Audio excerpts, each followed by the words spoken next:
In the lesson on climate change, we saw how the release of extra greenhouse gases into the atmosphere causes the planet to warm. In this video, we will look more closely at the effects caused by the supply of thermal energy the Earth gets from the Sun. Here is a simplified graph of the average global temperature. You can see that over the last 2,000 years, temperatures have varied, but today, average temperatures are already 1 degree warmer on average than they were 100 years ago.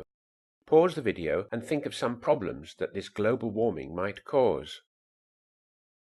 You may have thought of changing climate, extremes of weather, problems for ecosystems, rising sea levels, or ocean acidification. Let's look at these one by one. Climate change. Although the greenhouse gases are causing average global temperatures to rise, there will be places, such as the northern polar regions, where the rise will be much more drastic than in other places. Some models suggest, for example, that the Gulf Stream, which keeps Western Europe relatively warm in winter, may not reach so far north. As a result of this, Northern Europe may actually get cooler as the planet warms. Patterns of rainfall will also change. Although a hotter world would have more water evaporated from the seas, this water may not rain down as it does at present. Some places will undoubtedly have more rain, causing flooding, whereas others may have less rain, causing droughts. Another consequence of temperature change is that natural ecosystems will need to adapt. We are already seeing this with European crops. Sunflowers and colza, that's rape, are replacing oats and barley. Humans can cope with this, but natural ecosystems can be badly affected. If trees come to leaf early, as the climate warms, and the caterpillars hatch early, the local birds may miss this feast. When their eggs hatch, the grubs are gone, and there's little left for the baby birds to feed on. With more energy in the atmosphere, we will see extremes of weather.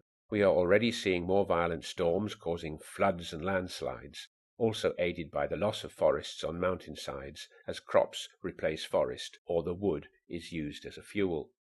Sea levels are rising, partly due to the warming of the oceans, water expands with heat like in a thermometer, and partly due to melting ice. If ice in mountain glaciers melts, that clearly will add extra water to the oceans and contribute to sea level rising. But here's a problem to think about. Do you think if the ice melts at the North and the South poles, this will also cause a rise in sea level? Remember that the Arctic ice is floating, but Antarctic ice covers the landmass called Antarctica. Pause the video and think. Well, Antarctic ice, like mountain glaciers, is above ground, and if it melts, it will add water to the oceans. But the ice floating in the North Pole will simply contract into the space it displaced, and the sea level will not change. You can try this by floating an ice cube in a completely full glass of water. Does the water overflow as the ice melts? Try it.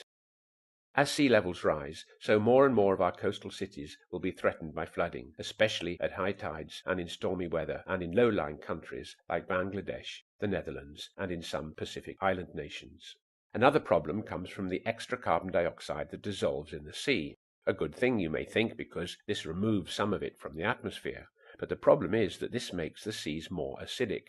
Remember that carbon dioxide reacts with water to form a very weak acid, carbonic acid. It ionizes to form hydrogen and hydrogen carbonate ions. The warmer temperatures, coupled with the greater acidity, are causing coral to die, threatening the world's beautiful coral reefs. One final problem is what is called positive feedback, which actually is a bad thing. For example, Arctic ice reflects sunlight back into space, keeping the planet cool. As the ice melts, the reflecting white ice is replaced by dark water which absorbs sunlight. This heat makes more ice melt, which in turn allows more heat to be absorbed in a positive feedback loop. Another problem is that as the frozen northern marshy regions melt, methane, which is also a greenhouse gas, previously locked in the ice, is released, adding to the gases in the atmosphere, thereby causing more warming, and so the cycle goes on. So to summarize, global warming is already happening and is beginning to cause changes to our climate. More storms, floods, droughts, rising sea levels, and oceans becoming more acidic, ecosystems under pressure. See our linked video to find out the evidence for all this.